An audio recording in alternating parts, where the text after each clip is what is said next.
2020년 9월 27일 주일 예배를 예수님의 이름으로 시작하겠습니다. 하나님은 영이시니 예배하는 자가 신령과 진리로 예배할지니라. 아멘.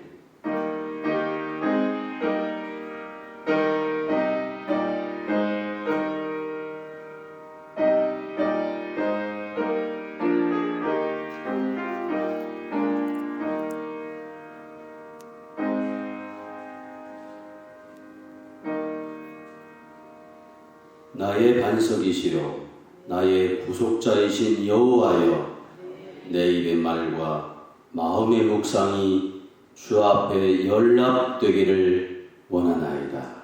아멘.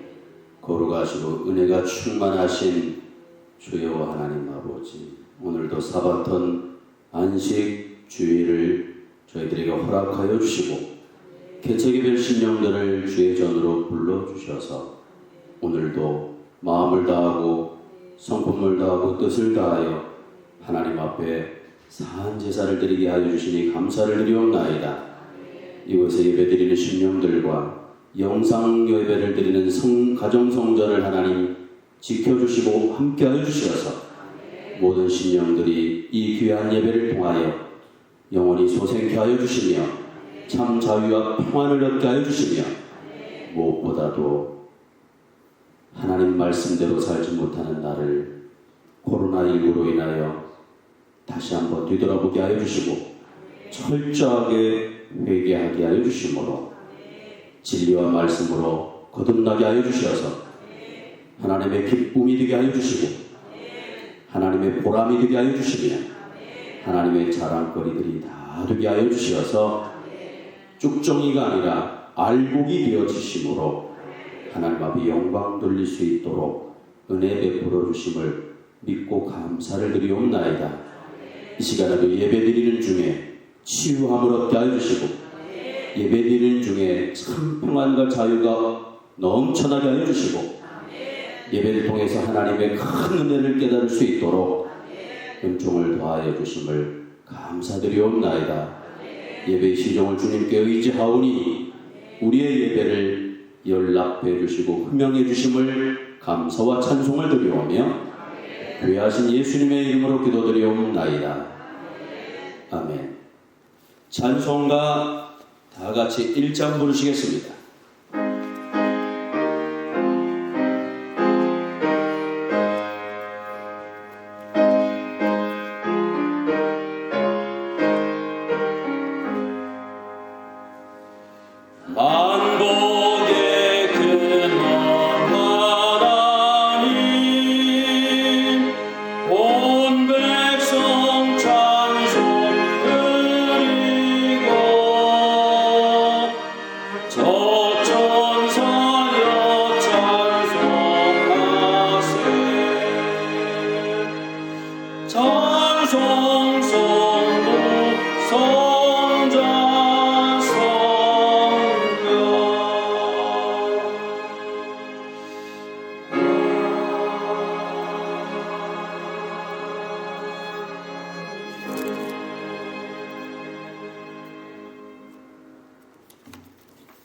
나는 전능하신 아버지 하나님 천주의 창조주를 믿습니다.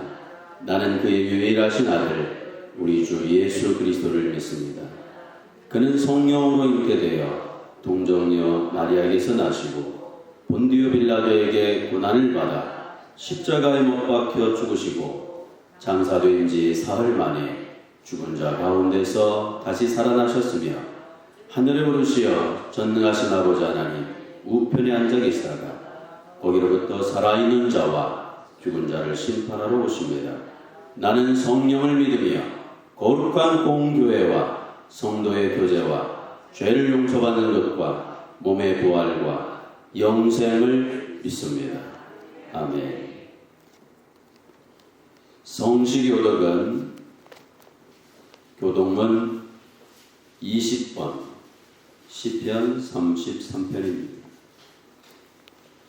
교동문 20번 시편 33편을 다 같이 교독하겠습니다. 너희 의인들아 여호와를 즐거워하라. 찬송은 정직한 자들이 마땅히 할 바로다.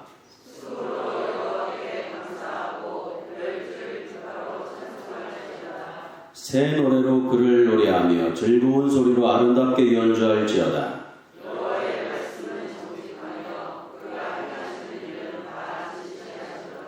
그는 공의와 정의를 사랑하시며 세상에는 여호와의 인자하심이 충만하도다.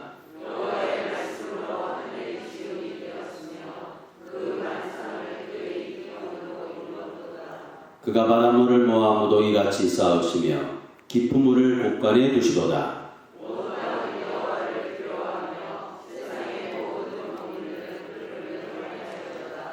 아멘. 다 함께 찬송가 27장 찬송 부르시겠습니다.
고백하겠습니다. 나 이제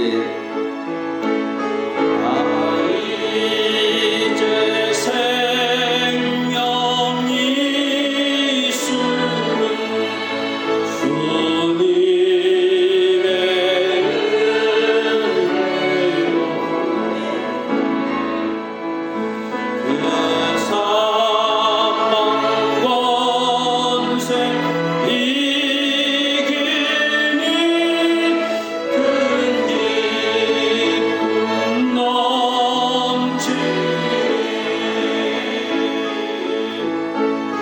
큰 기쁨 넘치니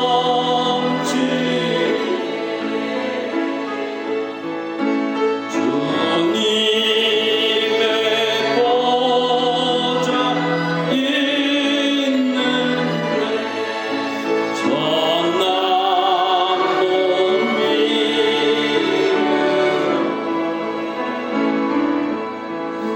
그 영광 몸소 배울 때내 기쁨 넘치니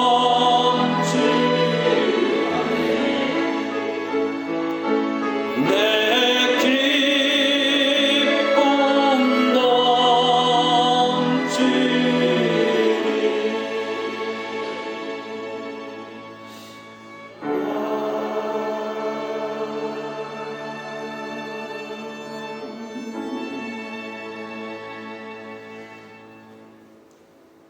윤명호 장로님께서 기도드리겠습니다.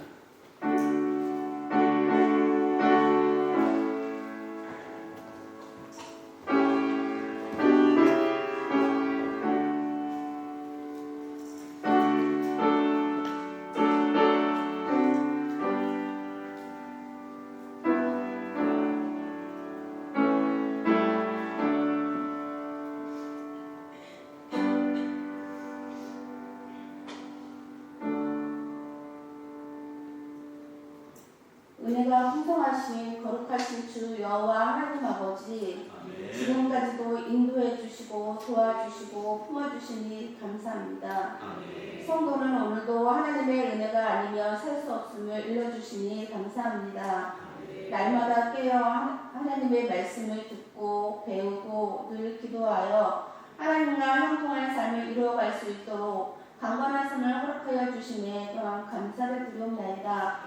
세상은 아직도 코로나로 인하여 불안함에 떨고 있으며 죽음에 대해 공포 속에 살고 있지만 매 시간마다 순간마다 도와주시고 질병으로부터 막아주시고 특별히 이 세상을 이기고 승리할 수 있도록 큰 믿음과 담대함을 허락하여 주시니 감사를 드리옵나이다.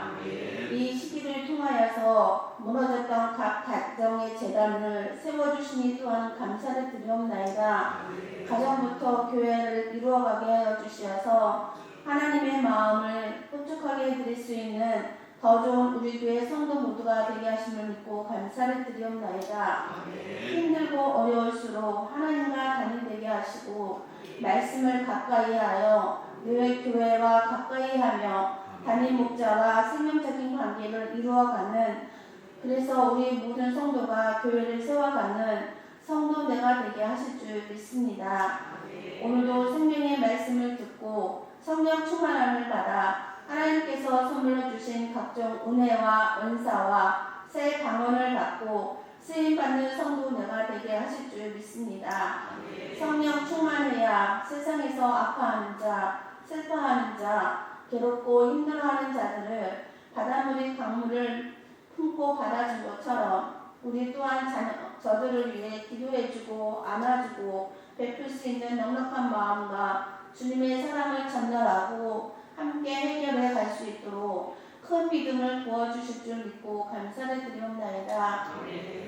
특별히 더 좋은 우리 교회를 통하여서 메시지 말에 하나님의 큰 뜻과 비전을 주시기 위하여 새 성전 건축을 허락하여 주시니 감사합니다. 되어지는 모든 일에 주님이 함께하여 주시어서 내 마음부터 성전을 지어가게 하시고 모든 성도들이 복받아 하나님께만 영광을 돌려드리는 건축이 되게 하실 줄 믿고 감사를 드리옵나이다. 오늘도 담임 목자를 통하여 허락하여 주시니 생명의 말씀을 시중 들어주실 때에 성령의 은사를 부어주시어서 피곤치 않으시며 맡겨진 양무리들을 푸른 투정으로만 인도해 가시는 우리 담임 목자가 되게 하실 줄 믿고 감사를 드리옵나이다. 우리 교회 태중에 있는 아이로부터 어린이, 학생, 청년들이 더더 믿음 위에 굳게 세워질 수 있도록 도와주시길 기도합니다. 작년, 노년에 이르기까지 늘 강건할 수 있도록 하나님께서 함께 동행하여 주심도 믿고 감사를 드리옵나이다. 특별히 8명의 장로님들에게 더더 갑절의 성령 충만함을 부어주시어서 맡겨진 사역을 온전히 감당할 수 있도록 강건함과 열정을 부어주시고 8개의 교구가 하나님만 높여드리며 각 목장님과 교통하여 교회를 든든히 세워갈 수 있도록 은혜 충만할 수 있도록 인도하여 주실 줄 믿고 감사를 드리옵나이다.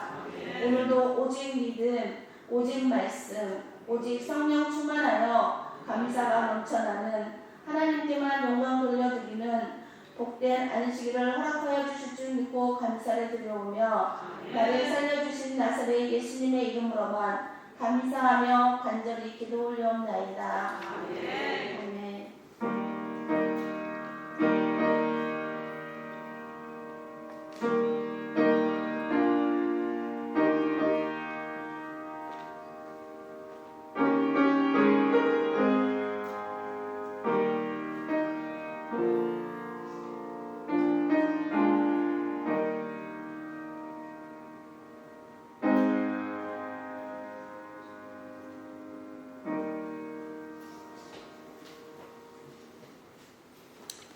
아멘. 하나님의 말씀을 보시겠습니다. 신약 성경 사도행전 2장 14절로 21절까지의 말씀을 보시겠습니다. 사도행전 2장 14절로 21절까지의 말씀을 다 같이 함께 봉독하겠습니다. 베드로가 11사도와 함께 서서 소리를 높여 이르되 유대인들과 예루살렘에 사는 모든 사람들아 이 일을 너희로 알게 할 것이니 내 말에 귀를 기울이라. 때가 제3시니 너희 생각과 같이 이 사람들이 취한 것이 아니라 이는 곧 선지자 요엘을 통하여 말씀하신 것이니 일러스되 하나님이 말씀하시기를 말세에 내가 내 영을 모든 육체에 부어주리니 너희의 자녀들은 예언할 것이요 너희의 젊은이들은 환상을 보고 너희의 늙은이들은 꿈을 꾸리라. 그때 내가 내 영을 내 남종과 여종들에게 부어주리니 그들이 예언할 것이요 또 내가 위로 하늘에서는 기사를 아래로 땅에서는 징조를 베풀리니 곧 피와 불과 연기로다. 주의 크고 영화로운 날이 이르기 전에 해가 변하여 어두워지고 달이 변하여 피가 흐리라. 누구든지 주의 이름을 부르는 자는 구원을 받으리라 하였느니라. 아멘. 코로나 재확산에 따라 수도권 교회의 대면 예배 금지 조치가 한 달 넘게 이어지고 있습니다. 그러다 보니 교회와 성도들의 고통은 날로 커지고 있습니다. 왜냐하면 기독교의 신앙은 주의 이름으로 모여서 기도하고 주의 이름으로 모여서 찬양하며 주의 이름으로 모여서 예배를 드릴 때에 활력이 있고 살아나기 때문입니다. 그만큼 성도들은 모임이 중단되면 신앙이 흐트러지고 나태해지고 그리고 게을러지기가 아주 쉽습니다. 그러므로 지금 모일 수 없다 하여 태만하거나 무기력해지거나 게을러지지 말고 이럴 때일수록 정신을 바싹 차리셔서 더욱더 말씀을 삼아 기도에 더 힘쓰는 자들이 다 되셔야 됩니다. 말씀을 가까이 하지 못하고 기도에 힘쓰지 않으면 이와 같은 상황을 만나면 다 무너지고 흐트러지게 되어집니다. 하나님께서 코로나로 인하여 이런 시기를 만날 것이라고는 누구도 상상하지 못한 이때에 왜 이런 코로나로 인해서 전국에 있는 전 세계에 있는 교회들이 이렇게 시련을 받고 있을까라고 할 때 우리 성도들이 그동안 경건의 모양과 외식에는 힘썼는지 모르지만 속사람이 바뀌어야 됩니다. 신앙은 꾸미는 게 아닙니다. 치장하는 게 아닙니다. 속이 싹 바뀌어야 됩니다. 속이 예수의 사람으로 바뀌어야 됩니다. 못하요. 신앙은 속사람이 예수의 사람으로 바뀌어야 된다. 싹 바뀌어야 됩니다. 조금도 남아서는 안 되고 이 세상 살아있는 동안에 예수의 사람으로 싹 바뀌셔서 생각하는 것도 바뀌고 말하는 것도 바뀌고 행동하는 것까지 싹 바뀌셔야 돼요. 그래서 이번 코로나로 인해서 아직까지 바뀌지 못한 요소가 무엇이 있는가? 다시 한번 나를 잘 심사해보고 진단하셔서 정말로 이번 교회를 통해서 새 사람으로 다 거듭나는 우리 교회 모든 권속들이 다 되어지시기를 주님의 이름으로 축원합니다. 세상 사람들은 기독교 신앙에서 모이는 자체가 신앙의 한 요소라는 것을 잘 모르기 때문에 지금 모임에 부정적이고 비판적이에요. 조금 전에 예배가 시작될 때도 시청에서 나와서 인원을 세고 있는 거. 이 모습이 언제까지 가야 되는 것인가? 다른 종교는 안 모여도 괜찮습니다. 그런데 기독교 신앙은 모이는 것부터 시작합니다. 그래서 환난과 핍박이 있을 때에도 기독교인들은 같은 곳에 모여서 예배를 드렸습니다. 다시 말하면 무덤 속에 모여서 썩은 내가 나는 진동이 하는 그곳에서 모여서 하나님 앞에 예배드리고 거기서 말씀을 듣고 거기서 찬송을 했을 때 다시 한번 영혼이 소생하게 되어지므로 세상의 환난과 핍박을 다 이겨내고 로마를 정복할 수 있었던 것입니다. 그러므로 기독교 신앙은 모임에서부터 이루어지는데 세상 사람들은 이것을 잘 모르기 때문에 오늘도 모임에 대해서 부정적이고 비판적인 것입니다. 그러므로 우리는 이 시점에서 주님께서 나를 부르실 때 그동안 열심히 모이지 못한 것을 전심으로 회개하셔야 됩니다. 하나님 앞에 모일 때, 하나님 앞에 기도할 때 회개하지 않는 기도는 상달이 되지 않습니다. 회개 없이 달라고 아무리 얘기해도 응답이 되지 않습니다. 먼저 회개가 이루어져야 돼요. 가정에서 예배드릴 때도 그렇고 이곳에서 예배드릴 때도 그렇고 제일 먼저 하나님 앞에 전심으로 회개하셔야 됩니다.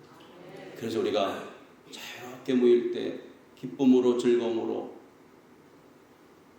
자원하여 열심으로 모이지 못한 것을 다시 한번 회개하시고 하나님께서 다시 한번 우리에게 기회를 주실 때 어떻게 즐겁게 더 뜨겁게 더 기쁘게 하나님 앞에 모여서 산 예배를 드리셔야 되는 것입니다. 그리고 지금 현장 예배가 멈췄다고 신앙이 멈추지 않도록 더 깨어서 2배로 기도하셔야 돼요. 몇 배로? 몇 배로? 오른손을 들어보세요. 가정성전에서 예배드린 분들 오른손을 들어보세요. 2배로 기도하자. 2배로 말씀을 읽자. 2배로 말씀을 묵상하자. 아멘. 지금 이와 같은 상황에서 이 위기를 극복할 수 있는 비결은 다른 거 없습니다. 2배로 기도하고 2배로 말씀 읽고 2배로 말씀을 묵상하는 훈련을 하셔야 되는 것입니다. 다니엘은 위기 속에서 기도를 중단하지 않고 하루에 3번씩 기도를 통해서 주님의 음성을 듣기 위해서 더 주님께 귀를 기울였습니다. 그래서 요즘 우리가 이렇게 예배가 안 되고 그럴 때 더 민감하게 주님의 음성을 들을 수 있기 위해서 귀를 주님께 기울여야 되는 것입니다. 그러므로 코로나 때문에 예배를 못 드리니까 속상합니다. 그러므로 예배를 못 드린다고 속상해하기만 하지 말고 기도와 말씀으로 코로나에 저항을 하고 눈을 들어 주를 바라보고 영의 귀를 열고 주님의 음성을 들어서 이제 코로나가 소멸되어지면 자유롭게 모일 때 더 뜨겁게, 더 즐겁게, 더 기쁘게 모여 기도하고 찬양하고 예배 드리실 수 있는 우리 모두가 다 되어주시기를 예수님의 이름으로 축복합니다. 지난 시간에 성령 충만받은 제자들은 오순절을 지키기 위해서 천하 각국으로부터 예루살렘에 모인 많은 사람들 앞에서 갈릴리 방언으로 복음을 증거하였는데 그 말씀을 듣던 15개국으로부터 온 유대인들은 다 자기가 태어난 나라의 방언으로 알아듣게 되었습니다. 성령 충만하여 성령이 말하게 하심을 따라 각기 다른 방언으로 말하는 제자들의 모습을 보고 저들이 우리의 언어로 하나님의 큰 일을 말함을 듣는도다 하고 하나님의 은혜에 감사하며 하나님의 은혜를 깨달은 사람들이 있었는가 하면 또 다른 무리들은 성령의 역사를 눈앞에서 보면서도 그와 정반대로 저들이 세술에 취하였다고 조롱하는 사람들도 있었습니다. 따라서 성령 강림의 한 징표로 주신 방언으로 인하여 은혜를 깨닫고 성령의 역사를 영접하는 사람들이 있었는 반면에 조롱하고 무시하고 도리어 세술에 취했다고 비방하고 악담하는 사람들도 있었다는 사실에 대해서 우리가 상고하셨습니다. 그래서 우리가 평소에 늘 깨어있어서 어리석고 미련한 자가 되지 마시고 성령님께서 역사하시면 그 역사를 영접하셔서 진리를 온전히 이루어 나가는 복된 심령들이 되어야 되는 것입니다. 그래서 오늘 본문에서 베드로가 11사도와 같이 서서 소리를 높여 유대인들과 예루살렘에 사는 모든 사람들아 이 일을 너희로 알게 할 것이니 내 말에 귀를 기울이라. 때가 제3신이 너희 생각과 같이 예수님의 제자들이 세술에 취해서 하는 것이 아니라 성령의 역사로 이루어진 것이라는 사실을 밝혀주고 있는 것입니다. 이는 사도행전 2장에서 성령 충만함을 받은 12제자와 120명의 성도들이 이제 복음 증거의 삶을 증거하기 시작했음을 의미하고 있는 것입니다. 그 첫 번째로 베드로가 최초의 설교를 하게 된 것입니다. 지금까지는 그리스도로부터 설교만 듣던 제자들이 이제 성령의 감동을 힘입어서 설교를 하게 되어진 것입니다. 그러므로 오늘 이 말씀을 통해서 우리에게 주시는 교훈은 성령 받은 그리스도인들은 듣고 배운 대로 어디를 가든지 복음 증거의 삶을 살아야 한다는 사실입니다. 한번 따라해보세요. 성령 받은 그리스도인들은 듣고 배운 대로 어디를 가든지 복음 증거의 삶을 복음 증거의 삶을 살아야 한다. 아멘. 하여튼 복음 증거의 삶을 어디를 가든지 살아야 한다는 것입니다. 다시 말하면 이 말은 성령의 감동을 힘입어서 설교하는 삶을 살아야 한다는 것입니다. 무슨 삶? 설교하는 삶을 사셔야 됩니다. 증거해야 할 사람이 증거하지 않거나 설교해야 할 사람이 설교하지 않고 침묵하는 것은 사람의 발에 밟힌 솜과 같고 꺼진 등불과 같습니다. 종은 소리가 울려야 종이 되어지고 증인은 온 것을 그대로 외쳐야 증인인 것입니다. 따라서 성도는 설교를 제대로 듣고 제대로 설교하는 삶을 살아야 하는 것입니다. 한번 따라해보세요. 성도는 설교를 제대로 듣고 제대로 설교하는 삶을 살아야 된다. 그래서 설교를요 제대로 들으시고 그리고 들려진 대로 이제는 세상에 나가서 일터로 나가서 삶의 현장에서 무슨 삶을 살아야 된다고요? 설교하는 삶을 살아야 되는 것입니다. 토목공사의 기술이 아주 낙후한 오래전에 미국의 펜실베니아주에 큰 댐을 건설하였습니다. 수억 톤의 물이 담겨있는 거대한 댐입니다. 그런데 어느 날 홍수가 나서 엄청난 물이 댐 안으로 흘러들어왔습니다.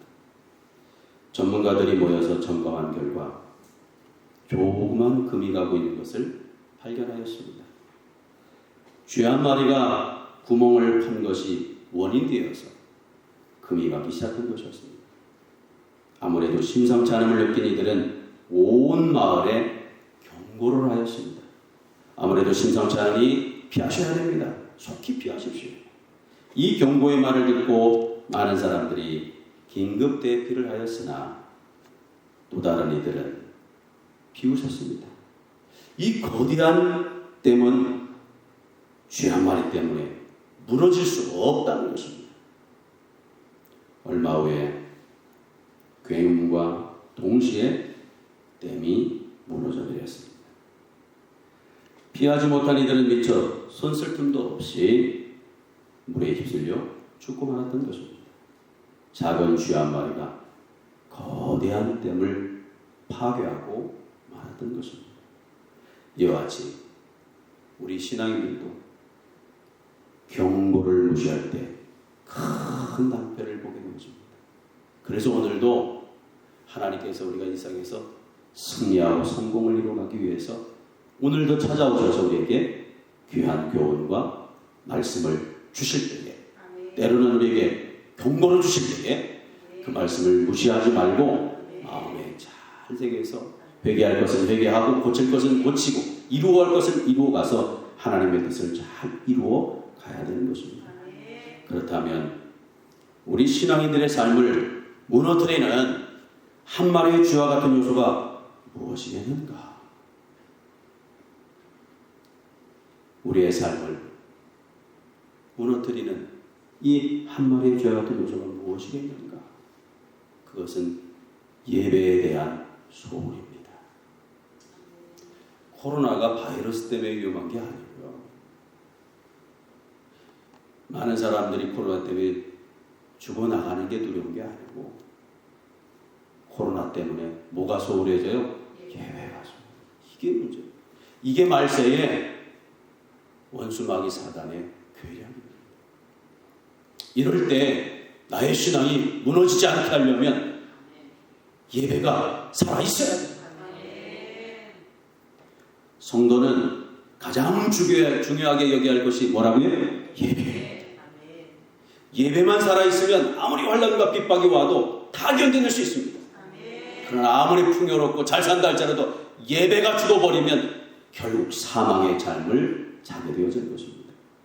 예배가 무시되거나 소홀히 되는 것은 언젠가 신앙이 무너지는 결과를 초래하게 되어지는 요인이 되어지는 것입니다. 따라서 성도는 예배 중심의 삶이 되셔야 합니다. 한번 따라서 성도는 예배 중심의 삶을 살아야 된다. 비록 우리가 이렇게 현장 예배를 못 드리고 대면 예배를 못 드리고 주일 예배를 다 나와서 예배 못 드린다 할지라도 코로나 핑계대고 부실 삼아서 예배를 하찮게 여기면 돼야 안 돼요? 안 된다.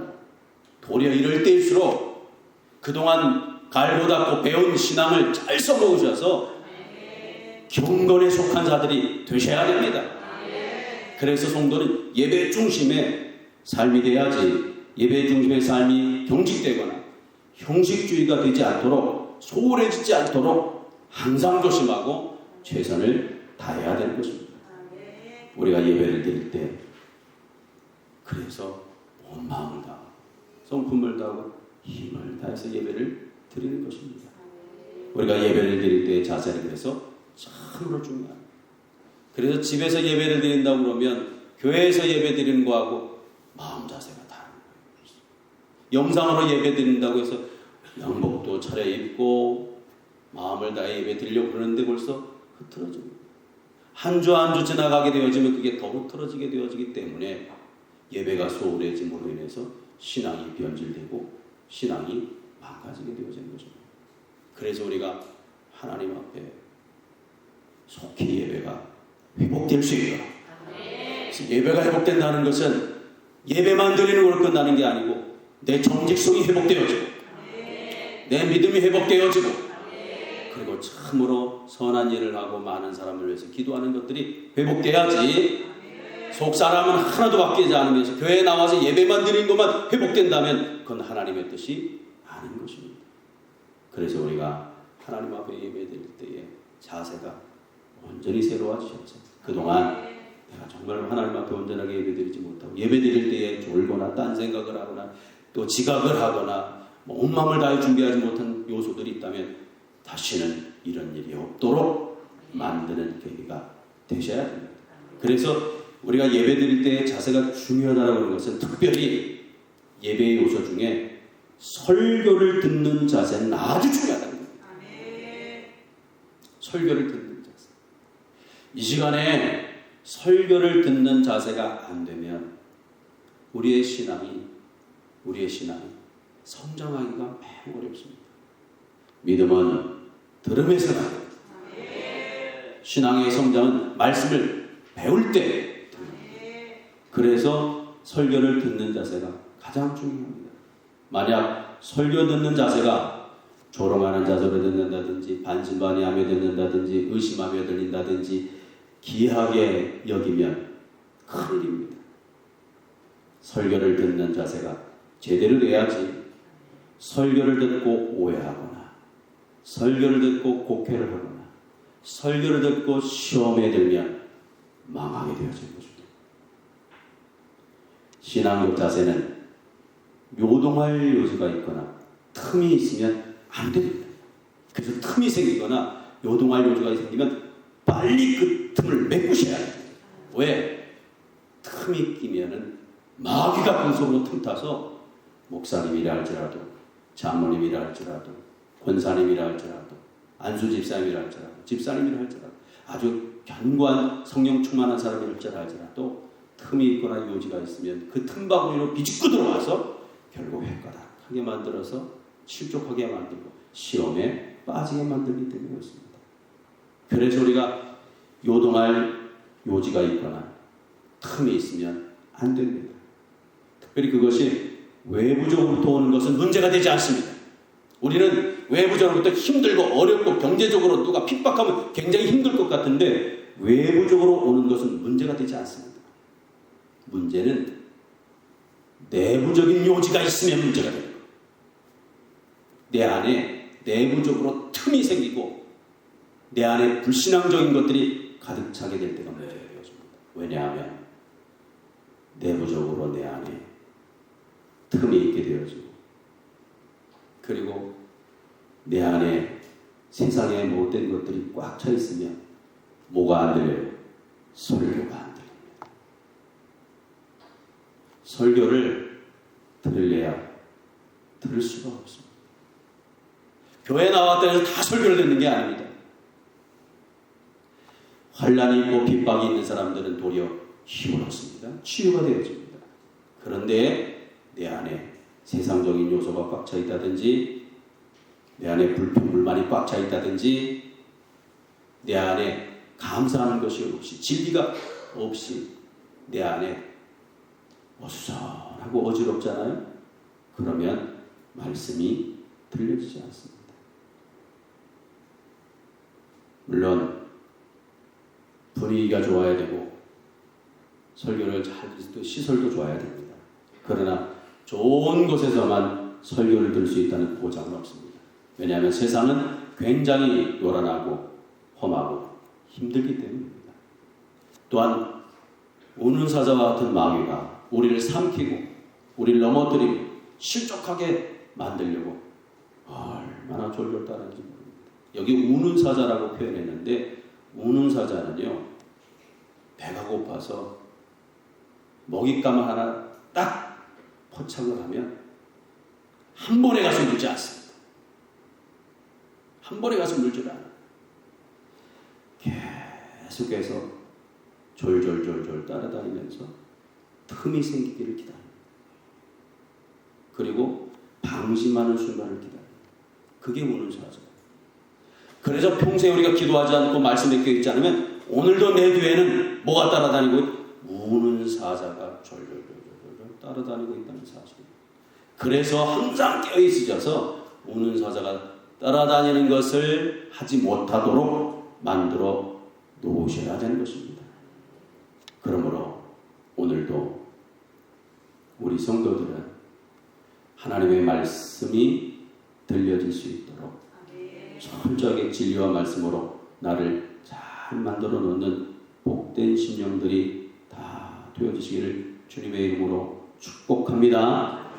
따라서 교회에 다니는 것은 안 가면 어쩐지 깨름직하기 때문에 가는 게 아니고, 무슨 불행한 일이 닥칠 것 같아서 초조해서 나가는 것이 아니라 뭘 듣기 위해서? 설교를 듣기 위해서 나가는 거죠. 다시 말하면 주님의 말씀을 듣기 위해서 나가는 거예요. 주님의 말씀을 듣기 위해서. 제가 오늘 영상으로 예배드리는 여러분, 이 자리에 비록 나오지는 못했으나 하나님의 말씀이 들려주면 거기가 성전입니다. 그런데 가정에서 말씀을 듣는데 한계가 있기 때문에 그래요. 잘 안 들려지기 때문에. 그래서 교회에서 예배드릴 때보다, 또 현장으로 예배드릴 때보다 몇 급절로 민감하고 깨어서 예배를 드려야 그 말씀이 내게 생수가 되어지고 생명의 양식이 되어지는 것입니다. 그러므로 주님의 말씀을 하나 깨닫는 것이 천하를 얻는 것보다 더 귀하게 기뻐서 다른 것을 다 포기하고 그리고 교회를 가게 되어진 것입니다. 그러므로 하나님의 형상과 모양을 담고 덧입기 위해서는 말씀을 바로 깨닫고 행해야 된다는 사실을 우리가 꼭 기억하셔야 되는 것입니다. 자, 그렇다면 제자들이 성령 충만하여 각기 다른 방언으로 말할 수 없는 소리를 듣고 저들이 새술에 취했다고 조롱하는 무리들을 향하여 설교를 바로 듣게 하기 위하여 베드로가 첫 번째로 설교한 내용이 무엇인가? 그게 오늘 본문의 말씀을 통해서 우리에게 가르쳐주는 것이거든요. 베드로는 성령 받기 전까지만 해도 예수님을 몇 번? 3번이나 부인했던 아주 비겁한 사람이었습니다. 하지만 성령의 능력을 힘입어서 이제는 비굴하지 않습니다. 이제는 나약하지 않습니다. 담대하게 군중들 앞으로 나가서 조금 더 두려움 없이 확신의 큰 소리로 유대인들과 예루살렘에 사는 모든 사람들 불러놓고는 이 일을 너희로 알게 할 것이니 내 말에 귀를 기울이라. 내가 제3신이 너희 생각과 같이 이 사람들이 취한 것이 아니라고 확실하게 증거하고 있는 것입니다. 그래서 베드로가 비방하고 술 취했다고 험담하는 저들이 설교를 제대로 들을 수 있도록 하기 위해서 한 일이 뭐냐? 첫 번째로 먼저 그들의 오해한 것을 풀어주었습니다. 뭘 풀어줬다고요? 오해한 것. 여기서 본문에서 3시는 우리나라 시간으로 오전 9시입니다.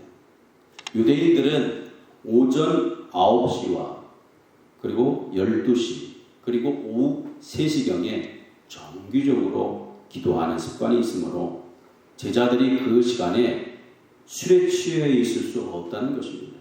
당시 유대인들은 절대로 또한 낮에는 술을 먹지 않았습니다. 따라서 지금은 술 마실 시간이 아니므로 이들이 술에 취한 것이 아니라고 오해한 것을 이해시켜 주었습니다. 오전 9시에 어떻게 술에 취하는 사람이 있겠느냐라고 하는 것입니다. 아무리 술주정뱅이라도 아침부터 곤드레 만들어대는 사람은 없습니다. 그것도 120명이 몽땅 한꺼번에 취했다는 것은 더욱 있을 수 없는 일입니다. 이때 하나님께서 그래서 베드로에게 지혜를 주셔서 그들에게 오해를 제거하고 진리의 말씀을 증거할 수 있는 능력을 주신 것입니다. 베드로가 저들의 마음의 문을 열기 위해서 먼저 저들의 오해를 제거해 주었던 것입니다. 그러므로 설교는 오해가 풀려야 되겠습니다. 설교는 오해가 풀려야 들려집니다. 이 시간 무슨 오해가 저하고 있는 사람은 앉아만 있을 뿐이지 앉아서 속에서 조롱을 하거나 비웃게 되어집니다. 오해가 있어서는 도리어 은혜로 들려지지 않고 고피를 하게 되었습니다. 오해하고 들으면 아무리 은혜로운 설교를 할지라도 귀에 들리지 않고 더 고귀하게 되어지는 것입니다. 그러므로 설교가 나에게 생명의 양식이 되려면 마음이 평안하고 자유하셔서 그 진리와 접선되셔야지 오해가 있어서는 시험에 들게 되어지고 실족하게 되어진다는 사실을 알기 때문에 베드로가 먼저 저들이 설교를 제대로 들을 수 있도록 하기 위해서 오해를 풀어주었습니다. 두 번째는 저들이 설교를 잘 들을 수 있도록 하기 위해서 어떻게 했느냐면 너희들은 귀를 기울이라. 뭘 기울이라고요? 귀를 기울이라. 다시 말하면 주님의 음성에 귀를 기울이라. 주님의 음성에 귀를 기울이라. 오늘도 이 시간 우리가 어디에 귀를 기울여야 한다고요? 주님의 음성에 귀를 기울이셔야 됩니다. 그런데 오늘 본문에 보면 내가 이 일을 알게 할 것이니 너희는 내 말에 귀를 기울이라는 것입니다. 여기서 베드로가 설교 듣는 자세가 되어 있지 못한 그 많은 사람들 앞에서 큰 소리를 높여 외치기를 내 말에 귀를 기울이라고 했습니다. 오늘 본문에 보면 내 말에 귀를 기울이라고 했습니다. 사실 이 말의 의미는 베드로의 말이 아니라 베드로를 통해서 들려주시는 성령의 말씀에 경청하라고 하는 말입니다. 그런데 베드로는 조롱하는 무리들을 향하여 순간 조급했어요. 성령의 역사를 보고 세술에 취했다고 막 조롱하고 악담하고 험담하니까 성질 급한 베드로가 조급해서 내가 이 일을 너희로 알게 할 것이니 내 말에 귀를 기울이라 라고 얘기했는데 그게 실수가 된 겁니다. 우리가 성경을 보는 자세 속에 항상 조심해야 할 것은 베드로가 내 말에 귀를 기울이라고 했는데 여기서 내 말이 아니라 성령의 말씀에 내 말이 아니라 주님의 말씀에 귀를 기울이라 그렇게 하셔야 됩니다. 오늘 우리도 평소에 자칫 잘못하다 보면 자꾸 내 말을 하기가 쉽거든요. 내 말. 그러니까 내 말을 할 것이 아니라 주님의 말씀에 귀를 기울여라. 이게 맞습니다. 그렇지 않으면 설교에 큰 문제가 되어집니다. 이 시간에도 설교를 들을 때 사람의 말로 듣게 되어지면 설교를 들 때, 목사님 오늘 저에게 나보고 하는 소리구나. 나보고 별로 안 좋은 감정도 누가 얘기를 해서 저 얘기를 꼬질러서 저 얘기를 하지? 이렇게 들으면 설교를 듣고 돌아가면 도리어 뭐가 와요? 시험에 빠지게 되죠. 설교는 사람의 말로 듣지 말고 하나님의 말씀으로 들으셔야 됩니다. 성경의 음성으로 들어야 새 힘을 얻게 됩니다. 베드로가 성경의 소리를 들었을 때 성령의 귀를 귀라고 했으면 얼마나 좋겠습니까? 그런데 내 말에 귀를 귀라고 해서 큰 실수가 되고 말았던 것입니다. 그러므로 우리가 내 말이라고 하지 말고 항상 하나님의 음성이라고 하든지 성령의 소리라고 하든지 주님의 말씀이라고 하든지 천리의 음성이라고 했으면 아주 좋았을 것입니다. 우리는 언제든지 모든 예배를 드릴 때 내 말에 귀를 기울이시오 하지 않도록 조심하셔야 된다. 언제든지 성경 말씀에 귀를 기울이셔야 돼요. 성령의 음성에 귀를 기울이셔야 돼요. 여호와의 교훈에 귀를 기울이셔야 됩니다. 놀란 사람들, 소동하는 사람들, 험담하는 사람들, 의심하는 사람들, 오해하고 국회하는 사람들을 제압하기 위해서 내 말은 아무 소용이 없습니다. 내가 변명하고 내가 아무리 설명해도 설득이 되어지지 않습니다. 내 말이나 내 경험이나 내 이론이나 내 경력이 무슨 소용이 되겠습니까? 오직 하나님의 말씀뿐이십니다. 어떤 문제가 있을 때 어떻게 하면 좋겠냐 할 때 내 생각이나 내가 해온 것이나 내가 할 일이 나올 때 내가가 나오면 해결이 되지 않습니다. 내가 해결해 줄게.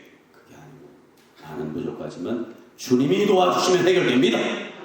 평소에 생활 속에서 주님을 높이고 주님을 더 의지하는 자들이 되어야 되는 것입니다. 주님이 나오지 않고 내가 나오게 되어지면 상대방의 의견을 따르지 않는 한 해결될 수가 없습니다. 그러니까 변명이나 하게 되어지고 핑계나 되게 되어지고 구원을 줄 수가 없는 것입니다. 은혜와 승리와 생명과 기쁨을 주는 것은 꼭 기억해요. 내가 아니라 하나님이시며 오직 말씀뿐이십니다. 그러므로 내 경험보다 하나님의 말씀이 중요합니다. 하나님의 말씀만이 역사하십니다. 내 경험보다 하나님의 말씀이 귀하다. 아멘. 따라서 우리는 주의 말씀만 듣고 주의 말씀이 들려진 대로 전하려고 애쓰시기를 축원합니다. 그런 의미에서 설교를 듣기 위하여 설교가 무엇인가를 바로 하셔야 됩니다. 그래서 설교란 뭐냐 할 때 네 가지를 꼭 기억하셔야 돼요. 첫 번째, 설교는 하나님의 말씀을 전달하는 것이다. 내 말을 전달하는 게 아니고 누구의 말씀을? 하나님의 말씀을 전달하는 것입니다. 설교는 그래서 하나님이 하십니다. 하나님을 드러내놓고 하나님의 뜻을 전하면 되는데 귀나 즐겁게 하려는 것은 아주 위험합니다. 하나님의 말씀을 바로 보고 바로 깨닫고 원줄기를 찾아서 양들에게 먹이면 되어지는 것입니다. 전하는 자는 심부름만 잘하면 되고 시중만 잘 들으면 나머지는 하나님께서 역사하시는 것입니다. 그러므로 교회에 와서 다른 것을 들으려고 하지 말고 설교에서 다른 것을 찾으려고 하지 말고 주의 음성을 찾아내셔야 됩니다. 주의 음성을 들으셔야 됩니다. 우리는 이 세상에서 오래 살아볼까 궁리하는 자가 아니라 영생하라고 보내주신 주님의 뜻을 바로 알고 이 세상에서 어떻게 하면 하나님을 기쁘게 해드리며 살까? 그리고 이 세상에 사는 동안 어떻게 하면 천국에 살 준비를 바로 해드리고 살아갈 수 있을까? 이를 위해서 애쓰는 삶을 살아야 되는 것입니다. 주 하나님은 우리를 영생케 해주시려고 이 세상에 오시고 우리의 모든 죄를 다 지시고 죄를 대속해 주시기 위해서 십자가에서 보혈의 피를 흘려주시고 죽으시고 장사 지낸 바 되었다가 사흘 만에 다시 살아서 부활하시고 승천하셨습니다. 그러므로 이 사실을 믿는 자에게 영생 복락할 수 있도록 천국을 주시고 천국에서 부여와 부강을 이루어갈 수 있도록 설교를 주신 것입니다. 그러므로 설교는 하나님의 말씀입니다. 오늘도 설교자는 제가 아니고 하나님이십니다. 목사는 하나님의 뜻을 전달받아서 하나님의 소원과 목적을 밝히 깨닫고 전하라고 하시는 대로 그대로 시중을 드는 시중꾼에 불과한 것입니다. 하나님의 말씀은 천국의 본적이고 성경은 천국의 현주소요, 설교는 천국의 약도인 것입니다.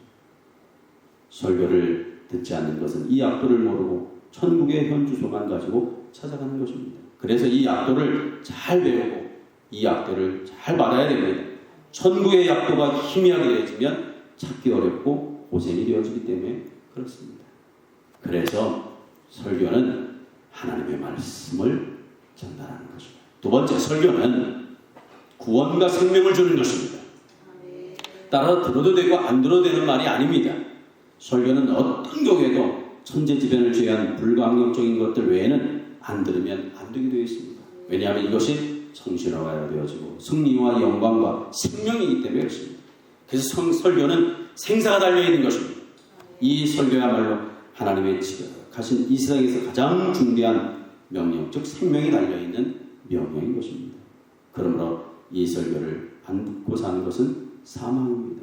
설교 없이 사는 것은 불행이고 둘째 사망거리밖에 장만을 못합니다. 우리는 다 둘째 사망을 통과하셔야 하는데 설교를 자꾸 듣고 주의 말씀을 들으셔서 둘째 사망을 통과해야 됩니다. 그런 까닭에 각종 예배를 인도하는 자들은 이 자부심을 성령 안에서 강하고 담대하게 해서 이 말씀을 꼭 일러주시고 들려줄 수 있도록 최선을 다해야 됩니다. 그래서 성도들은 강대상에서 흘러내리는 말씀이 한 번에 듣고 끝내는 것이 아니라 가정의 강대상에서 계속 흘러내리셔서 그 말씀을 들은 식구들이 학교에서, 직장에서, 일터에서, 생활 속에서 늘 책임질이 되어지고 책임져서 생명이 풍성해져야 되는 것입니다. 그래서 하나님의 말씀은 한 번 듣고 끝나는 것이 아니고 자꾸 새김질 되어서 생명이 되어질 때까지 내 마음 안에 새기셔야 거기서 구원과 생명의 역사가 현격하게 일어나게 되어지는 것입니다. 세 번째, 설교는 지시하고 단속하고 지배하고 축복하고 찔러 쪼개서 시몬 골수까지 갈라주고 치료하고 사랑하는 것입니다. 그래서 설교는 찔러 쪼개서 생명이 되어지고 은혜와 회개와 해결과 기쁨을 받고 승리가 되도록 역사하시는 불같은 말씀이 되어집니다. 그래서 설교를 들으면 막혔던 것들이 뚫어지고 병들었던 것들이 치유되어지고 그리고 갈라질 것들이 싹싹 갈라지는 역사가 일어나게 되어지는 것입니다. 네 번째, 설교는 하나님의 말씀을 이제 내 현실과 내 심리에 바로 새기셔서 그 말씀에 붙어 살기만 하면 하나님이 함께 하심으로 형통한 역사를 허락하시는 권능과 능력이 되어지는 것입니다. 그러므로 주의 음성이 들려지도록 귀를 잘 기울이셔야 됩니다. 특별히 본문에서 귀를 기울이라고 하는 말씀은 전환적 회개를 하고 들으라는 말입니다.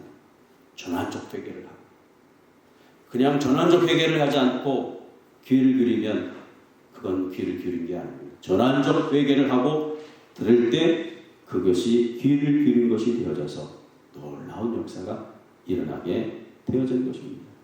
자, 그렇다면 우리가 왜 설교 말씀에 귀를 기울여야 되느냐?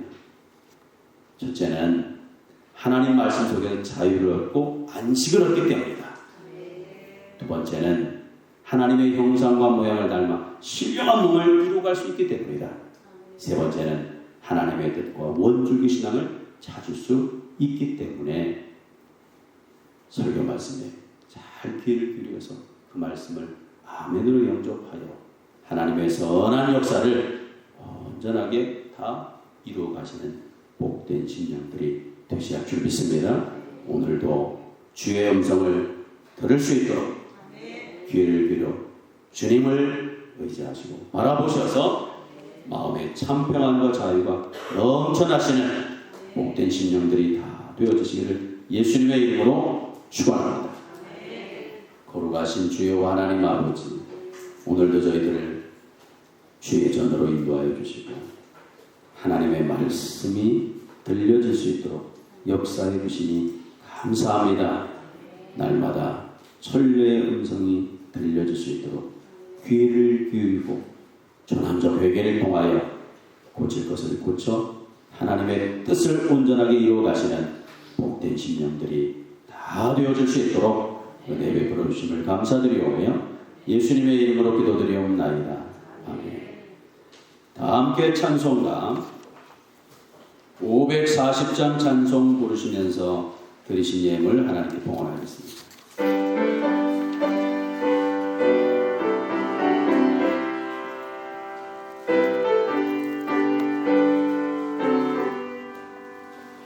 주의 음성을 내가 들으니 사랑한다는 말일세. 믿는 마음으로 주께 가오니 나를 영접하소서. 내가 매일 십자가 앞에 더 가까이 가오니 구세주의 흘린 고백되어서 나를 정케 하소서. 주여 넓으신 은혜 베푸사 나를 받아주시고 나의 품은 끝 주의 끝같이 되게 하여 주소서. 내가 매일 십자가 앞에 더 가까이 가오니 구세주의 흘린 고백되어서 나를 정케 하소서.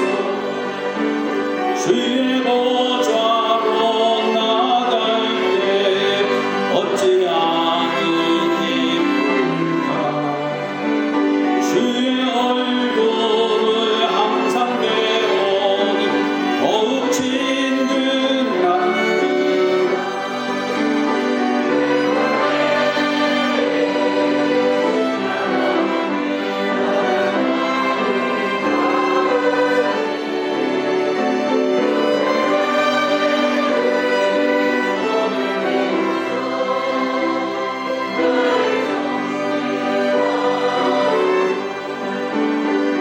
우리 구주의 넓은 사랑을 청량할 자 없으며 주가 주시는 참된 기쁨도 헤아릴 수 없도다.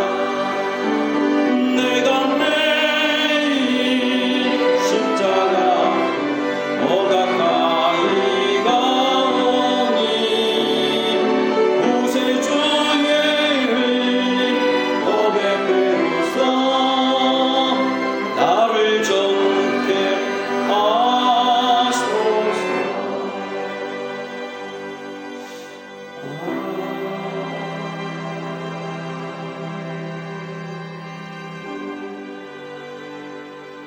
축복의 근원이 되시는 주여 하나님 아버지,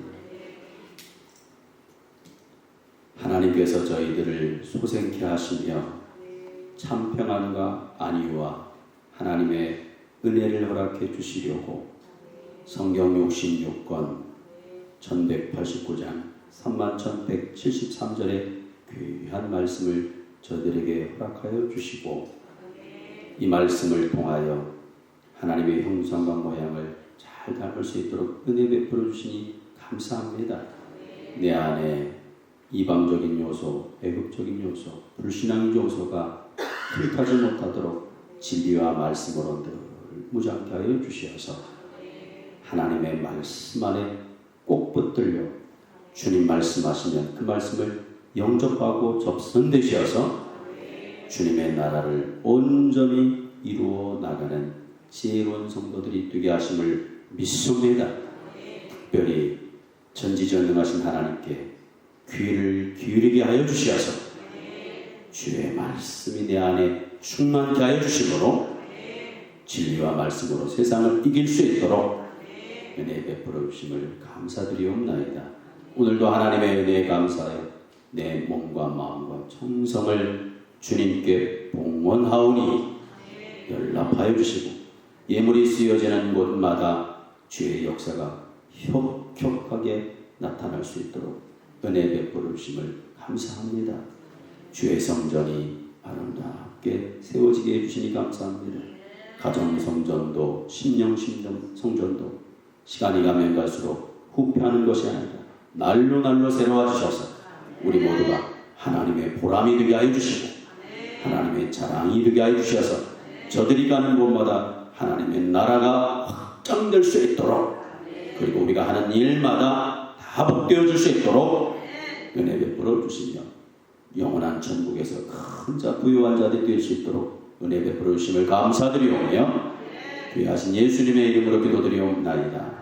아멘.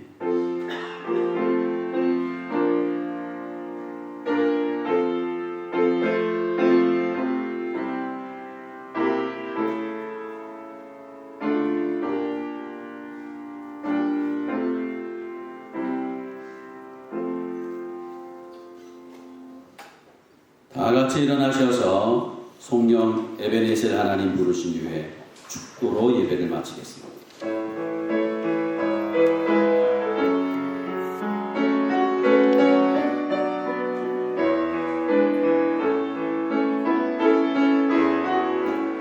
감사하신 하나님 에베네셀 하나님 살아계신 하나님 에베네셀 하나님 여기까지 인도하셨네. 감사하신 하나님 여기까지 인도하셨네. 살아계신 하나님 감사하신 하나님 에베네셀 하나님 살아계신 하나님 에베네셀 하나님 감사하신 하나님 에베네셀 하나님 살아계신 하나님 에베네셀 하나님 장래에도 인도하시리. 감사하신 하나님 장래에도 인도하시리. 살아계신 하나님 감사하신 하나님 에베네셀 하나님 살아계신 하나님 에베네셀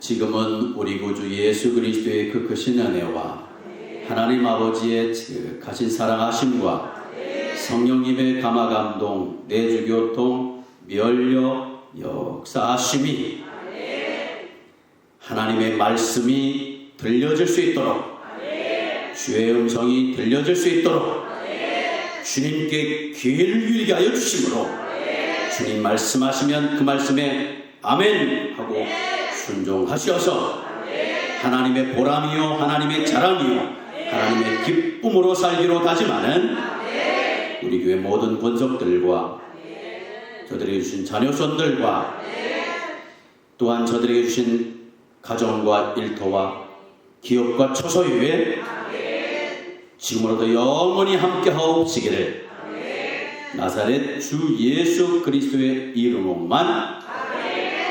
축원하옵나이다. 아멘.